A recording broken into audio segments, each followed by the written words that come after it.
Deadly Tarantula Girl coming to you from my private serpentarium tonight to bring you a Bluefoot baboon surprise. I was so excited when I was taking care of my tarantulas recently and I opened my Monocentropus balfouri tank, one of my mature females that had been bred. And so that is the Socotra Island Bluefoot baboon. And lo and behold, little mama had some babies. I was pretty excited. I saw that she had an egg sac some time back, but to be honest with you, it didn't look so good. She wanted to keep it and I thought, it's probably not good anyway, and she's guarding it pretty fiercely. So I took my chances with letting her keep it and raise them, in the circumstance that maybe there were viable offspring in there. And then at a point she abandoned it and started feeding, and so I mean, I always hope for viable offspring, but I had kind of like, I guess I'll say it, I had sort of written off that egg sac as maybe being infertile or unsuccessful for whatever reason. The conditions were right, but sometimes it just doesn't work out. You can have the best breeder and they don't always successfully breed. Oh, look, there's a little baby right there. And so anyway, I was so excited when I went to feed her recently and I saw quite a few little ones running around. This appears to be a second instar baby to me, and I've only seen about 5 at a time. I don't know how many are actually in here. I'll have to tear it all apart silk by silk to actually know. And believe it or not, they're actually all like huddled around her. I've never seen such a thing. I'm gonna try and take a picture with my phone. I was so excited because I absolutely love this species, and of course I want every breeding project that I do to be a success. Oh yes.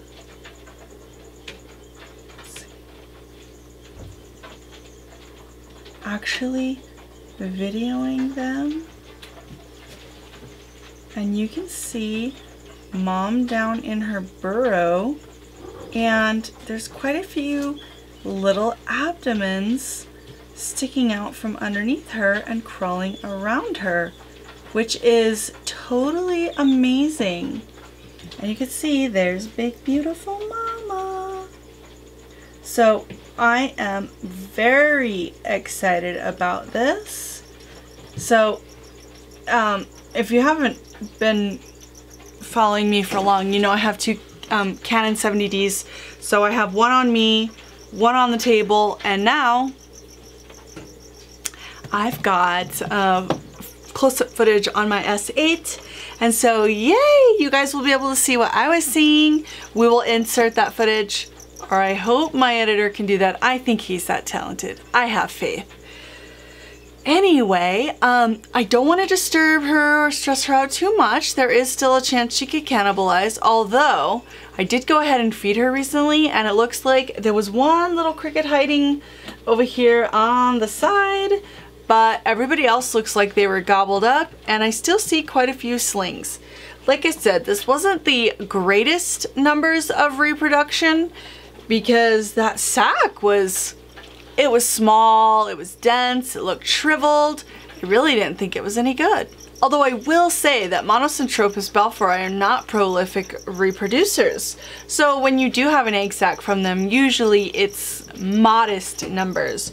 That's why they are not the cheapest tarantula to buy. And come on, they're beautiful, incredible tarantulas.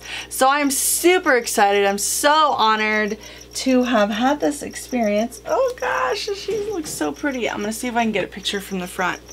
And I'm really glad that you guys were able to see this with me.